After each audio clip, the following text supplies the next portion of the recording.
que eligió Rodrigo, la hemos titulado, él la tituló Viviendo por Fe en Tiempos Difíciles. Normalmente siempre son tiempos difíciles, ¿están de acuerdo? Así empieza una gran novela de Charles Dickens, ¿verdad? Diciendo, siempre son tiempos difíciles, siempre son tiempos duros, siempre hay dificultades. Y parece ser que en el siglo VII, cuando Habacuc ministró en el reino del sur, es decir, en Judá, también eran tiempos difíciles. Entonces, vamos a hablar en estas semanas, es una serie muy corta, son 4 o 5 sermones, no me acuerdo, pero vamos a hablar sobre la profecía del libro de Habacuc y vamos a estar hablando sobre cómo vivir por fe en tiempos difíciles. Así es que vamos a empezar hoy esta nueva serie y vamos a ir a Habacuc, capítulo 1, versículos del 1 al 17. Casi siempre, la verdad es que no se escuchan muchos sermones en Habacuc, es difícil encontrar una serie en Habacuc, pero ahora estamos aquí y vamos a ver, fíjense, quiero que piensen en algo en estas 4 o 5 semanas, quiero que piensen en cómo el mensaje de Habacuc de más o menos 600 años antes de Cristo sigue siendo tan actual y sigue ocupando las mismas preocupaciones de todos los seres humanos. Así es que vamos a estar meditando en esto. Hoy no voy a hacer la lectura primero, sino voy a ir leyendo cuando vaya cubriendo los puntos que hoy quiero en los que pensemos. Los 3 puntos en los que quiero que pensemos en ellos es una pregunta común, una respuesta insatisfactoria y una confesión y una petición. Entonces, una pregunta común, una respuesta insatisfactoria y luego una confesión y petición. Una pregunta común. La pregunta es, ¿estamos viviendo tiempos duros? Iglesias cerradas en Chiapas por los cárteles de la droga, personas secuestradas en Guerrero, mujeres desaparecidas en Ecatepec y en Naucalpan, cobro de piso a comerciantes en el estado de Morelos y a los agricultores en Michoacán. Gobernantes que se acusan unos a otros de ladrones y mentirosos. Se acusan ellos, no lo estoy acusando yo, ellos se acusan entre ellos. En todos los niveles de gobierno y en todos los partidos. Crisis de agua en el país, asesinatos de candidatos de todos los partidos, los maestros de la sección 22 de Oaxaca, que tienen el nivel más bajo de educación, asfixiando al gobierno para que les dé dinero, Wall Street lavando el dinero del narcotráfico del mundo y diferentes naciones peleando unas contra otras por cuestiones religiosas, económicas. ¿Qué está pasando? ¿Estamos viviendo tiempos difíciles o ya nos acostumbramos a esto? ¿Ya nos acostumbramos a vivir en tiempos difíciles, en injusticia? ¿O ya no nos afecta nada de lo que está pasando? Oímos las noticias, otro candidato más asesinado, otra acusación más de corrupción, otra desaparición más. Estamos viviendo tiempos difíciles. ¿Por qué hay tanto mal a nuestro alrededor? ¿Por qué hay tanta violencia e injusticia? ¿Por qué Dios no detiene el mal? Algunas personas dicen, si Dios no detiene el mal, es por una razón. Si puede detenerlo y no lo detiene, es porque es malo, no es bueno. Si no puede detenerlo, es porque no es omnipotente, no puede ser Dios. No podemos confiar en un Dios así. La palabra profética que Dios le dio a Habacuc inicia con una pregunta. En el versículo 2. Dice, ¿hasta cuándo debo pedir ayuda, oh Señor, pero tú no escuchas? Hay violencia por todas partes. Clamo, pero tú no vienes a salvar. La humanidad siempre ha sido confrontada con el problema del dolor y todas las religiones tratan de explicar qué podemos hacer con el dolor. Todas las religiones tratan de decir, ¿qué puedes hacer con el dolor? Todos tenemos dolor. Si no tenemos dolor en el corazón, tenemos un dolor de muelas. Si no te duelen las muelas, te duelen los riñones. Si no, les duelen las rodillas. Si no, hay un dolor emocional de algo que te falta, de algo que sientes que no tienes. Hay una insatisfacción profunda en tu corazón, pero el dolor es algo que acompaña a la humanidad. Y todas las religiones tratan de dar una respuesta a esto. En el hinduismo, el dolor se explica diciendo que tienes mal karma, ¿no? Entonces, malas vibras, eso es por lo que estás sintiendo dolor. Si tuvieras buen karma, no tendrías dolor, estarías más contento. En el budismo, ¿qué es lo que se recomienda para evitar el dolor? ¿Cuál era la búsqueda de Siddhartha Gautama? ¿Cuál fue la búsqueda de él? ¿Cómo evitar tener dolor? Y él dice, recomiendo que no quieras nada, que te desapegues de todas las cosas, que no tengas apegos tóxicos de ningún tipo para que no sufras. No tengas ni una mascota porque te vas a encariñar con ese gatito, ese perro, así es que no. Es la recomendación de Buda. Los sintoístas, por ejemplo, que es algo muy interesante el sintoísmo es una religión animista, es decir, que creen que las cosas tienen alma, las rocas y cosas así, y ellos son muy disciplinados porque ellos dicen, el dolor es algo que tienes que soportar con honor, para que honres a tus ancestros. Y si tú te rindes ante el dolor, eres una persona cobarde, eres una persona que no sirves para nada, así es que mejor ser fuerte y así el dolor te hará una persona honorable. ¿Se dan cuenta? En todas las religiones del mundo se habla del dolor y se trata de solucionar el dolor. Habacuc pregunta, ¿cuándo vendrá Dios a salvar a su pueblo escogido? Más bien parece que a Dios no le importa. Fíjense lo que dice el versículo 3. ¿Tendré siempre que ver estas maldades? Dice el profeta. ¿Por qué debo mirar tanta miseria? Donde quiera que mire veo destrucción y violencia. Estoy rodeado de gente que le encanta discutir y pelear. Estoy rodeado de tanta gente que le gusta discutir y pelear. ¿Vieron el último debate presidencial o los debates por el gobierno de la ciudad? A la gente que le encanta, dice. Habacuc, ¿hace cuántos años? O sea, 600 años antes del nacimiento de Jesús y llevamos ahorita 2000 años después. ¿Cuántos son? 2600 años después. ¿Ha cambiado la humanidad en algo? A la gente le encanta lo mismo. ¿Qué le encanta? Discutir y pelear. La humanidad es la misma. ¿Se dan cuenta lo precioso de la Biblia? ¿Se dan cuenta lo precioso de la Escritura? Que puedes hablarle a una persona que vivió hace 2600 años y puedes hablarle a personas que están viviendo en pleno siglo XXI y los pecados de la gente y la búsqueda de la solución para el dolor y los vicios de las sociedades son exactamente los mismos siempre. A la gente no le gusta otra cosa que discutir y pelear. ¿Cuántos de ustedes discutieron y pelearon hoy antes de venir a la iglesia? ¿Cuántos de ustedes discuten con sus cónyuges por cosas absurdas, tontas, que no tienen ninguna importancia, pero que te da tanto coraje que diga tu esposa o tu esposo? ¿Cuántos de ustedes discuten con sus padres, con sus hijos? ¿Cuántos de ustedes voltean a su alrededor y se enojan por todo lo que están viendo alrededor? Dios ha permitido que la maldad prevalezca en muchos lugares y que la injusticia sea lo más común para muchas personas y que esperan que Dios termine con todo eso. Pero ¿qué clase de salvación buscamos comúnmente las personas? Fíjense, Habacuc dice, ya no aguanto ver tanto mal, ¿por qué no haces algo, Dios? ¿Cuál es el cambio que nosotros esperamos? Esperamos que Dios cambie a los demás, que Dios cambie las circunstancias. ¿Están de acuerdo? Todos queremos que los gobernantes cambien, todos queremos que la gente sucia que tira basura en la calle cambie, todos queremos que los puestos ambulantes sean regulados porque es un desastre la ciudad, todos queremos que el metro funcione bien, todos queremos que las personas que nos caen mal cambien, que el pastor cambie, que fulano cambie. No quieren eso, no están pensando en que los demás cambien. Siempre queremos que haya un cambio, ¿en dónde?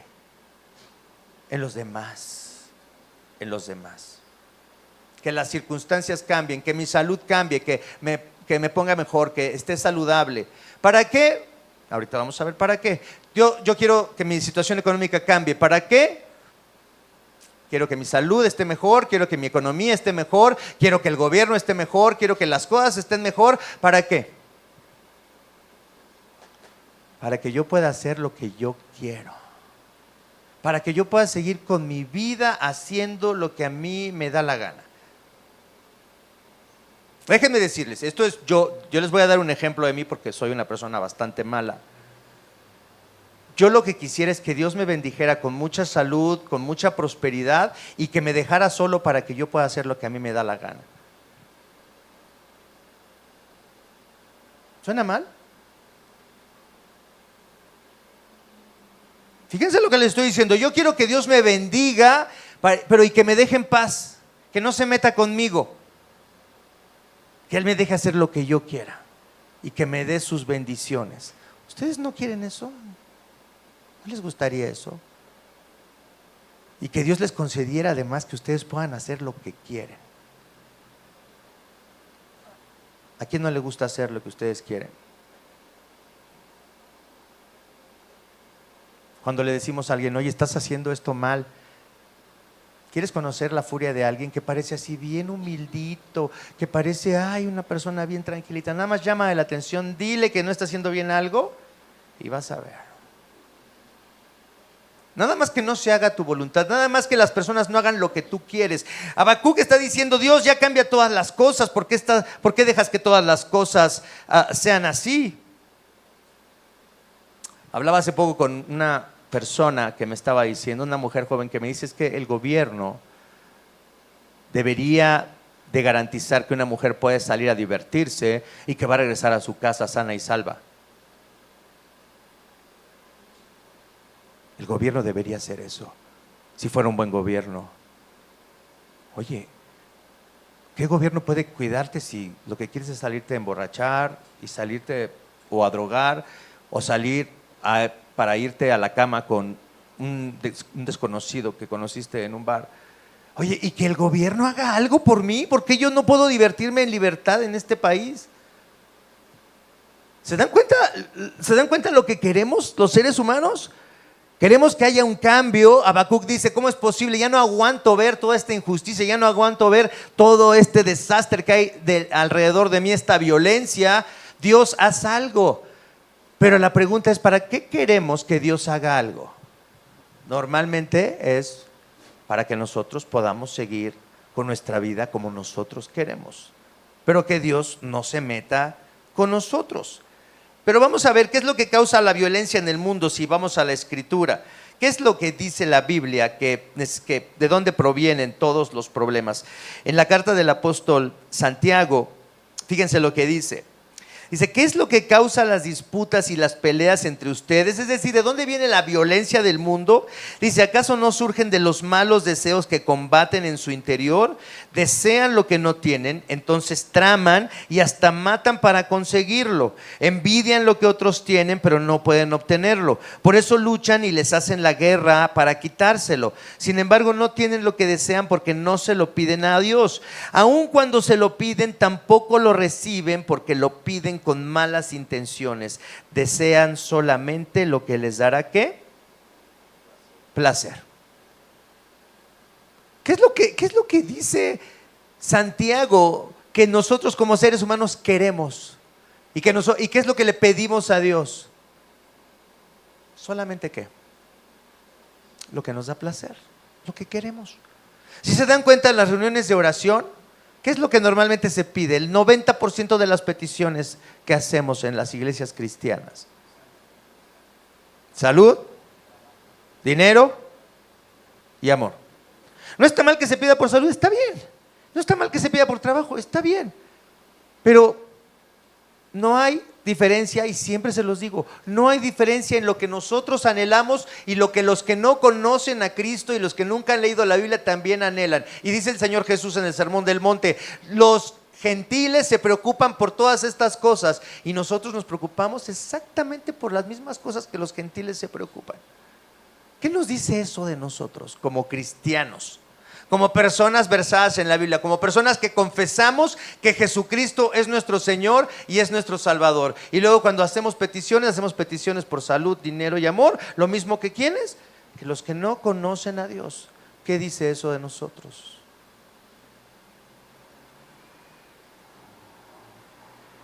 Que tal vez nuestros corazones son iguales que los que no conocen a Dios.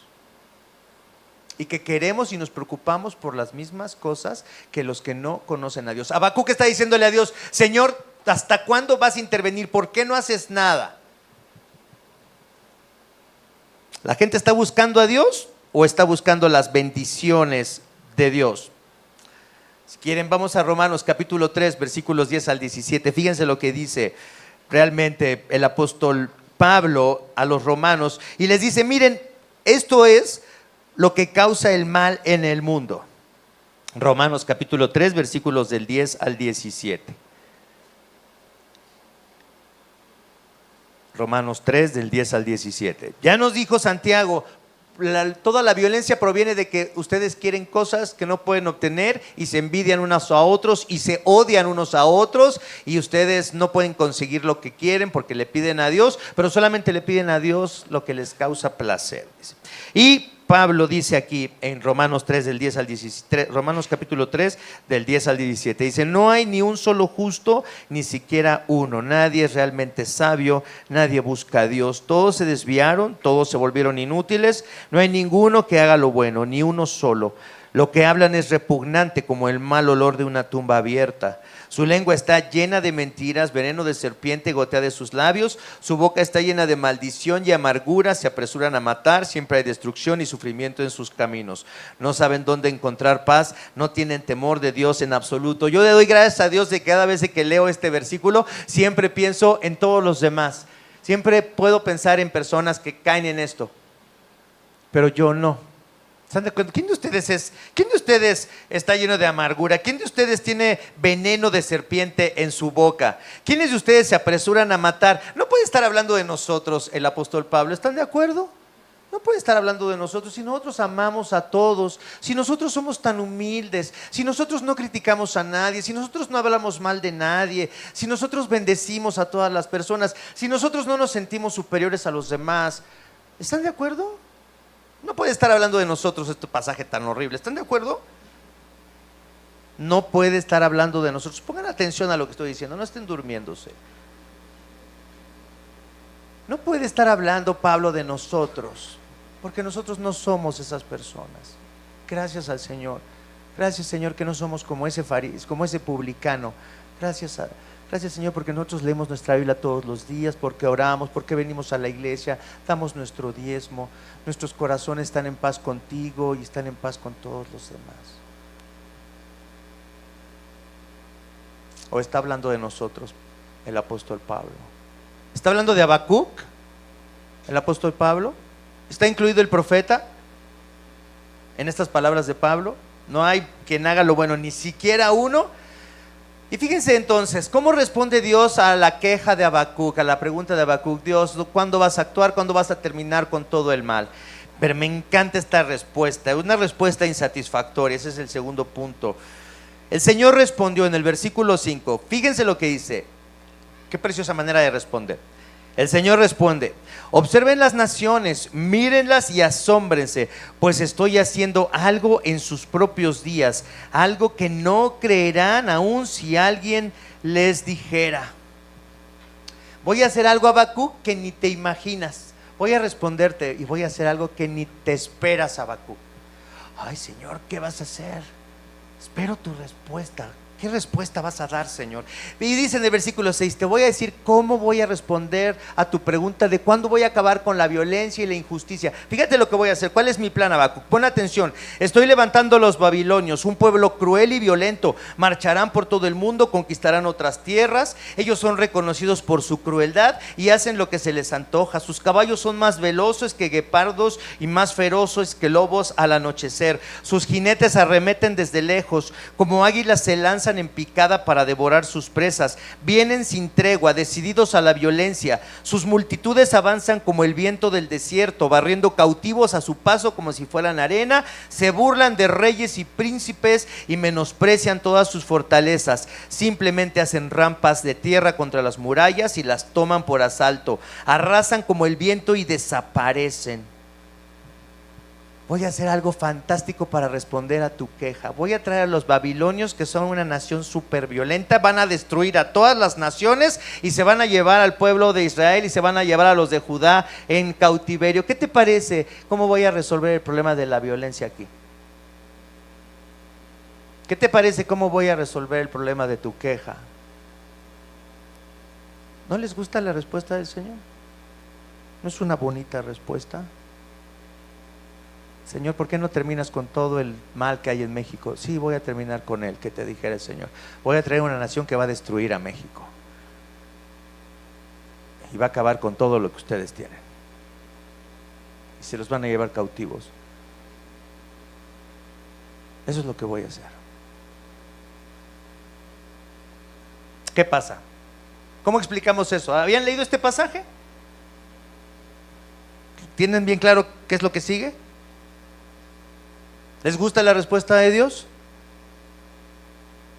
¿Tú nunca te has quejado de la situación mundial y de la situación en México? ¿Has pensado por qué Dios no actúa? Y luego imagínate que Dios te diga esta cosa. Lo que debemos entender cuando hablamos de salvación, la salvación que Dios va a traer, es que Dios no está interesado en salvarnos de las circunstancias difíciles. Fíjense lo que estoy diciendo. Y si ya me estoy pasando, pues ya diga. Dios no está interesado en salvarte de las situaciones difíciles. A lo mejor tú tienes un marido difícil y Dios dice: no, no te voy a salvar de ese marido difícil. Vas a vivir con él 60 años. No, no te voy a salvar de esa mujer difícil con la que te casaste, que siempre está dando lata por todo. No, te va a dar lata por 60 años. Es más, te voy a conceder que cumplas hasta bodas de diamante, 75 años de casado, para que sientas mi bendición. No, no voy a cambiar a tus papás. Tus papás nunca van a hacer lo que tú quieres, nunca te van a entender. Tu mamá siempre vas a sentir que tu mamá quiere más a otro de tus hermanos que a ti. No te voy a dar unos papás que te satisfagan. Siempre les va a faltar algo a tus papás.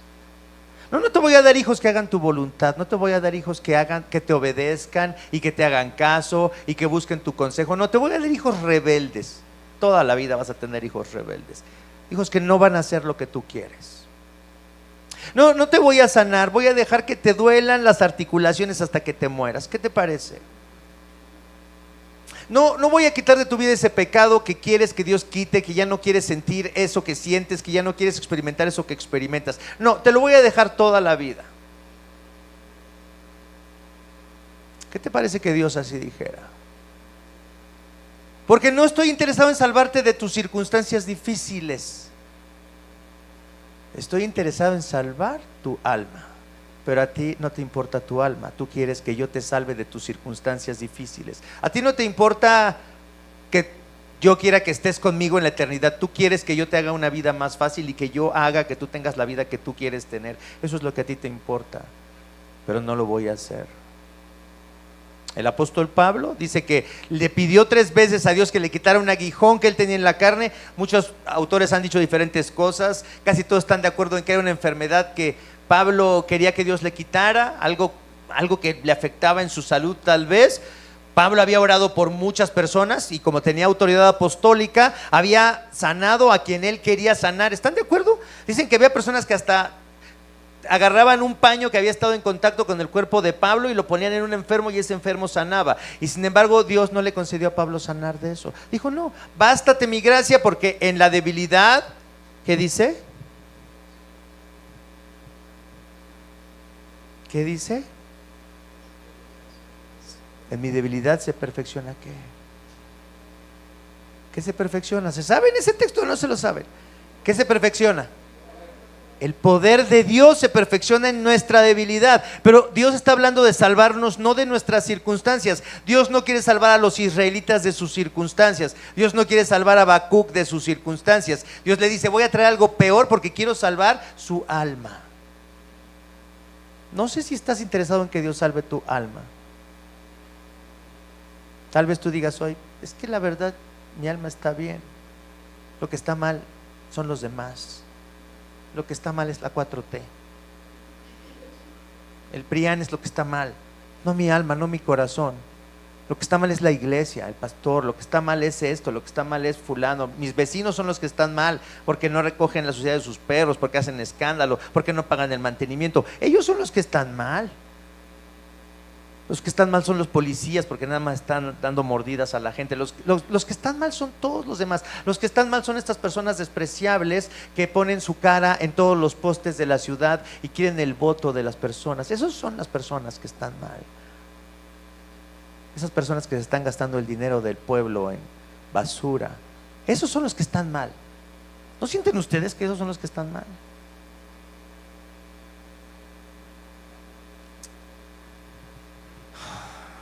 La verdad es que Dios está interesado en salvarnos, pero no de nuestras circunstancias, sino quiere salvar nuestras almas. Y la verdad es que casi ninguno de nosotros creemos que tenemos necesidad de ser salvados del juicio venidero.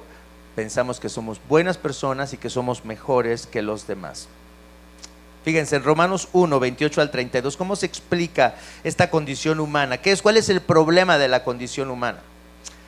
Romanos 1, del 28 al 32, dice: por pensar que era una tontería reconocer a Dios, los seres humanos no quisieron conocer a Dios. Dice, entonces Él los abandonó a sus tontos razonamientos y dejó que hicieran cosas que jamás deberían hacerse. Se llenaron de toda clase de perversiones, pecados, avaricia, odio, envidia, homicidios, peleas, engaños, conductas maliciosas y chismes. Son traidores, insolentes, arrogantes, fanfarrones y gentes que odian a Dios. Gracias a Dios que siempre Dios está hablando de otras personas, pero no habla de mí. Señor, gracias, Padre, porque yo no soy esta persona. Está cansado este sermón, ¿no? Está como pesado. Cuando estaba yo pensando en esto y diciendo, la queja de todos los seres humanos es: arregla el mundo, Dios. Y luego Dios dice, sí lo voy a arreglar. ¿Y sabes cómo lo voy a arreglar? Voy a hacer algo peor, porque estoy interesado en salvar tu alma, no en salvarte de las circunstancias. Porque no importa si te matan una bomba atómica, porque no importa si te matan en un fuego cruzado entre bandas de narcotraficantes. Eso no importa. O si se te muere un ser querido, o si se te muere un hijo, una esposa, un esposo. No estoy interesado en salvarte de eso. O de que te mueras de cáncer. No estoy interesado en salvarte de eso. Estoy interesado en salvar tu alma.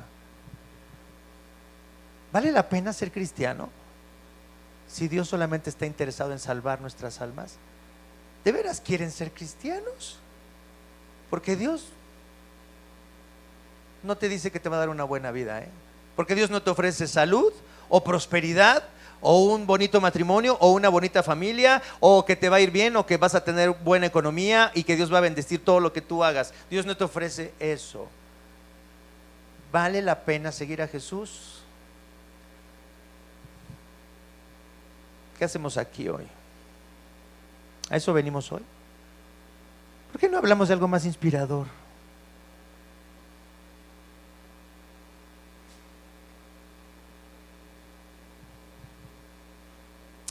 Habacuc creía que él era bueno y anhelaba justicia. Esa es nuestra realidad espiritual. Creemos que somos buenos y que merecemos algo mejor.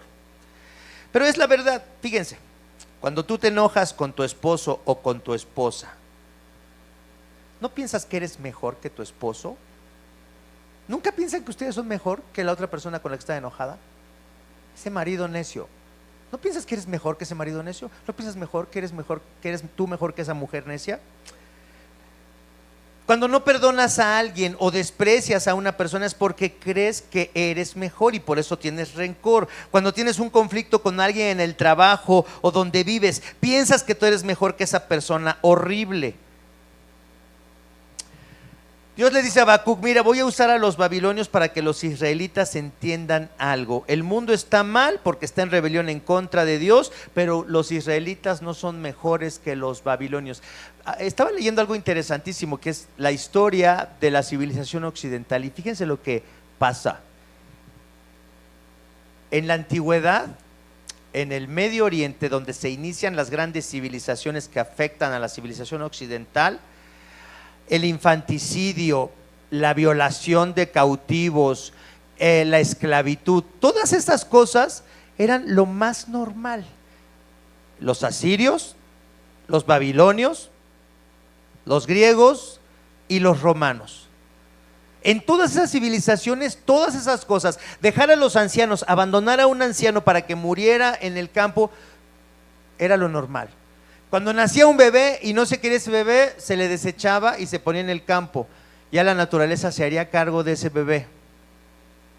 Violar a quien ustedes quisieran. Si ustedes conquistaban una ciudad y ustedes se llevaban a las personas, podían utilizarlos como ustedes quisieran. Esa era la regla en todos los pueblos de la antigüedad. Y esclavizar a las personas era la regla normal, era lo más normal. Pero fíjense lo que pasó cuando los babilonios se llevaron a los israelitas, a los judíos cautivos a Babilonia. No todos los judíos que fueron a Babilonia regresaron a Jerusalén. Algunos se quedaron y allí empezó la dispersión de la fe de los israelitas, de la fe del Dios de Israel. ¿Y saben qué pasó? ¿Qué forma nueva de religión apareció? Aparecieron las sinagogas. Las sinagogas no existían antes de la cautividad en Babilonia, pero las sinagogas empezaron a aparecer por todo el mundo conocido. Y esas sinagogas empezaron a predicar acerca del Dios de Israel, y de pronto algunos gentiles se acercaban a la sinagoga y decían: a ver, explíquenos esto, ¿qué es esto del Dios de Israel? Y la fe del Dios de Israel se fue extendiendo por el mundo, se fue dispersando, y cuando llegó el cristianismo, los cristianos utilizaron las sinagogas. Pablo fue y predicaba, ¿se acuerdan? En todas las sinagogas.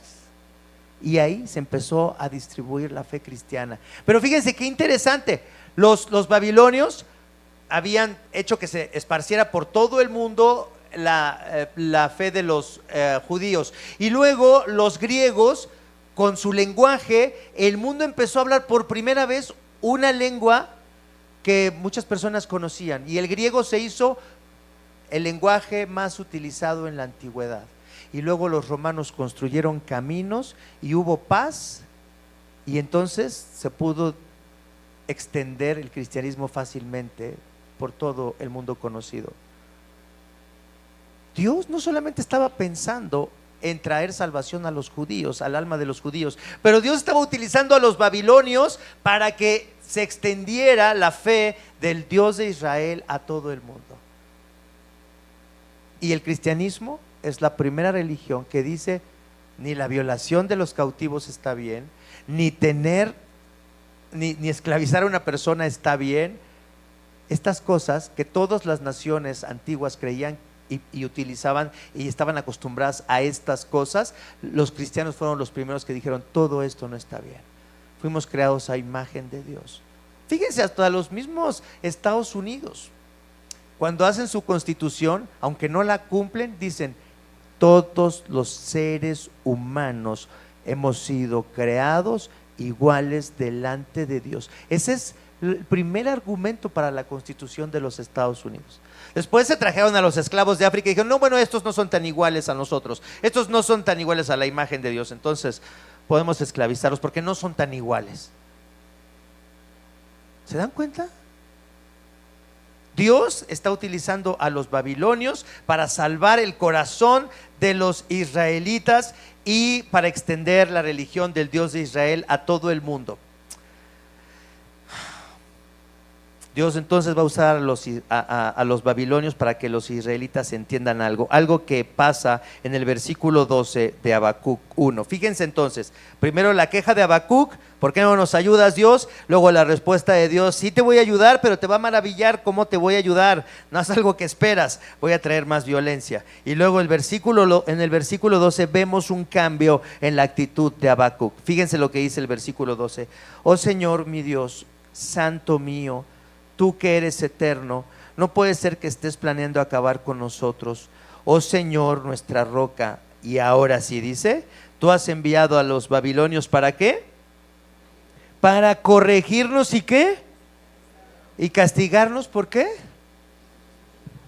¿Se dan cuenta el cambio de actitud de Habacuc? Primero, ¿qué está diciendo? ya deberías de hacer algo, ¿cómo es posible que no hagas nada? Ya acaba con esta violencia. Dice Dios, sí, voy a traer algo que te va a maravillar, más violencia y destrucción de ustedes. Y luego, ¿qué dice Habacuc? Señor santo, Señor bueno, perdónanos, ya sé que vas a traer a los babilonios. ¿Por qué? ¿Y por qué está pasando todo esto? ¿Por qué?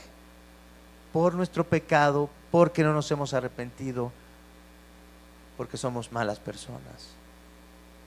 Ahí viene. Eso es lo que Dios quiere que tú y yo entendamos. Cuánto necesitamos la salvación de nuestras almas, no de nuestras circunstancias.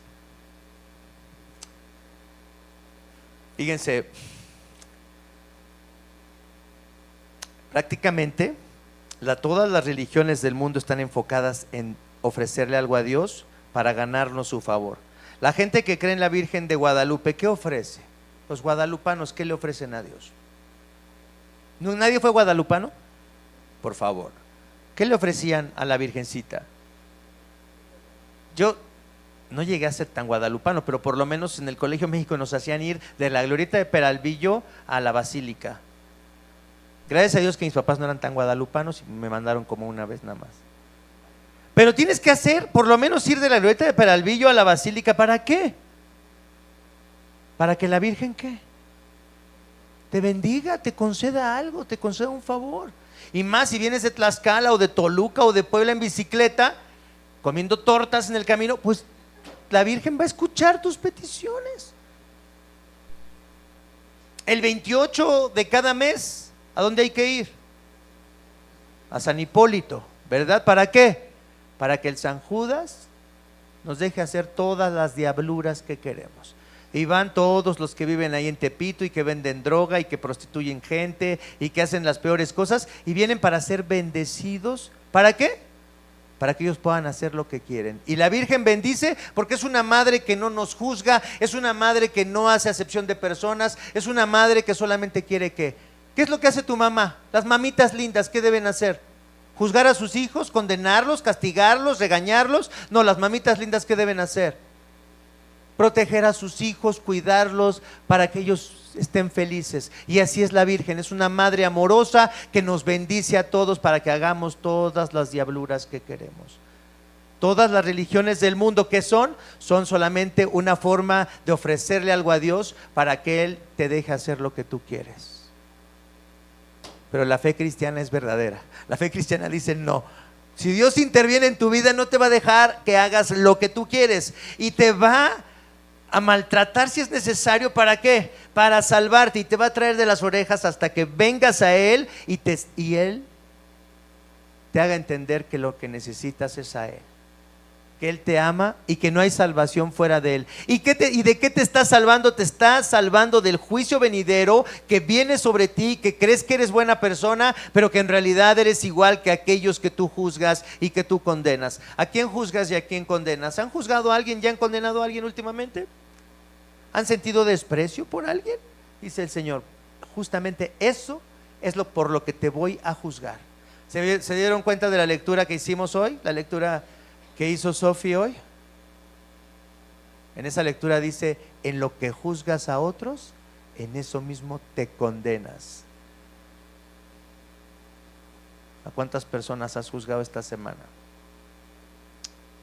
¿De cuántas personas has sentido desprecio esta semana? Hoy tal vez escuches lo que estamos diciendo y digas, por eso me caen tan gordos los cristianos, porque siempre hablan de arrepentimiento. Pero te voy a decir por qué te molesta esta llamada al arrepentimiento. Porque tú crees que tú no necesitas arrepentimiento, y eso es lo que más te molesta del cristianismo. Si tú no eres un creyente, sabes que quieres un cambio, pero ese cambio lo quieres ver en los demás, y por eso odias la palabra arrepentimiento, porque eso te confronta con tu propia hipocresía. Habacuc dijo, ¿por qué no haces nada contra el mal, Señor? Y después entendió que él, Habacuc, era parte de ese mal. Fíjense cómo termina este pasaje, precioso. Vamos al versículo 13 al 17. Habacuc termina esa parte de su profecía diciendo, pero tú, Señor, eres puro y no soportas ver la maldad. ¿Serás indiferente ante la traición de ellos? ¿Guardarás silencio mientras los más perversos se tragan a gente más justa que ellos? ¿Somos tan solo peces para ser capturados y matados? ¿Somos simples criaturas del mar que no tienen quien las guíe? ¿Tenemos que terminar ensartados en sus ganchos y atrapados en sus redes mientras ellos se alegran y celebran? Entonces, ¿sabes qué, Señor? ¿Qué va a pasar? Van a adorar a sus redes y van a quemar incienso frente a ellas. Estas redes son los dioses que nos han hecho ricos, exclamarán. ¿Permitirás que se salgan con la suya para siempre? ¿Tendrán siempre éxito en sus conquistas despiadadas? Señor, ¿vas a dejar que el mal gane? Y el Señor dice, no. ¿Y cómo sabemos que Dios no dejó que eso pasara? Porque los israelitas, porque los judíos regresaron a Jerusalén y se fueron por todo el mundo, y los judíos en el pleno siglo XXI siguen existiendo y siguen teniendo su fe en el Dios de la Biblia, mientras que los babilonios, ¿dónde están? ¿Existe Babilonia? Desapareció Babilonia. ¿Juzgó Dios a Babilonia? La juzgó y desapareció. ¿Por qué salvó Dios a los israelitas? ¿Eran mejores los israelitas que los babilonios? No. ¿Pero por qué los salvó Dios? Porque Dios había hecho un pacto con ellos. Dios los amaba.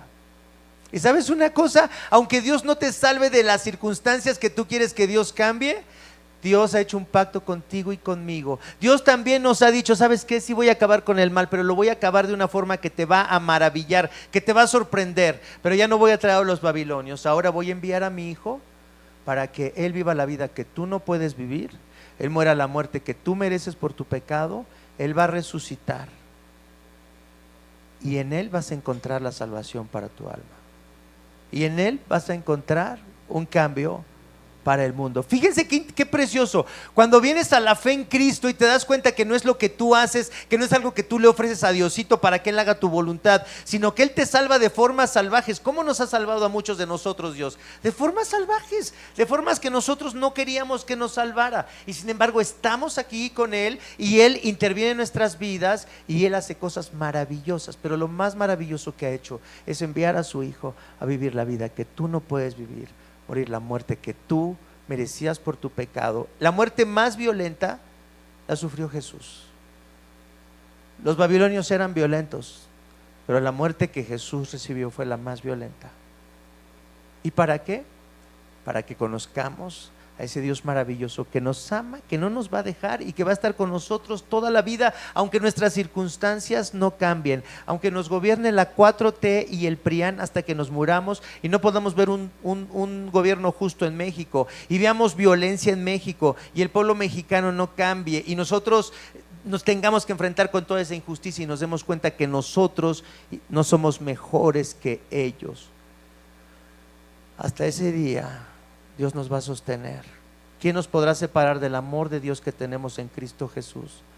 Dice el apóstol Pablo, ni el hambre, ni la desnudez, ni la muerte, ni los ángeles, ni las potestades, o sea, los demonios. Dice, ninguna cosa creada nos podrá, ¿qué? Separar del amor que tenemos en Cristo Jesús, Señor nuestro. Pero para recibir esto tengo que creer que yo no soy mejor que las personas que veo en todos los postes y que juzgo y que digo, qué personas tan horribles, qué mundo tan horrible, y de pronto Dios me dice, tú eres igual de horrible. Perdóname, Señor. Perdóname, Señor, y sálvame por medio de Jesucristo, porque yo no soy mejor que ellos, aunque en mi corazón malvado dice que soy mejor que ellos. No dejes que este corazón engañoso me aleje de ti, Señor. Sálvame, Señor Jesús. Sálvame de una forma maravillosa. Estoy haciendo algo maravilloso, dice el Señor, que ustedes no van a creer. Los voy a salvar a ustedes, a personas como ustedes, por medio de la cruz, por medio de la vida, la muerte y la resurrección de mi Hijo. ¿Pueden creer ustedes eso? ¿Les importa esta salvación que Dios les quiere dar? Es maravilloso esto que Dios te ofrece y que Dios me ofrece hoy. Espero que sea maravilloso, espero que no nos dejemos de maravillar con esta forma en la que Dios nos ha salvado. Vamos a orar. Padre, Padre amoroso, Padre bueno, Padre misericordioso, Igual que Habacuc, a veces nosotros levantamos nuestros ojos hacia ti y decimos: ¿hasta cuándo, Dios? ¿Hasta cuándo vas a cambiar esto? ¿Hasta cuándo vas a quitar esto? ¿Hasta cuándo vas a traer una transformación? Y luego, Señor, nos llevas a recordar que no somos mejores que las personas que más despreciamos, que las personas que creemos que son las más malvadas, sino que nos dices: tú estás igual de perdido. Pero Padre, gracias porque en el tiempo de Habacuc hiciste una obra maravillosa, Señor, y ahora estás haciendo una obra maravillosa, salvando a personas como nosotros, rebeldes y orgullosos, por medio de la obra de tu Hijo Jesucristo. Gracias, Señor, por darnos al Cordero de Dios que quita el pecado del mundo. Gracias por darnos al buen pastor. Gracias por darnos el pan de vida. Gracias por darnos, Señor, la puerta estrecha. Gracias por darnos, Señor, a tu Hijo, que es el camino, la verdad y la vida. Sálvanos hoy, Señor. Salva hoy nuestras almas. Gracias, Padre, por oír nuestro clamor, y gracias, Señor, por decirnos la verdad. El problema no son los demás, el problema somos nosotros. Señor, que ahora que hemos recibido la fe en Cristo, podamos, Señor, aún amar a nuestros enemigos, aún amar a aquellos a los que parece que deberíamos de odiar. No, Señor, deberíamos de amarles. A los que nos desprecian por nuestra fe, deberíamos de amarles y deberíamos de servirles. Ayúdanos a hacerlo, Señor. Necesitamos aprender de ti. Guíanos, Padre, en tus caminos. Gracias, Señor, por el mensaje de Habacuc, que podamos vivir por fe en tiempos difíciles. Te lo pedimos en el nombre de Cristo. Amén.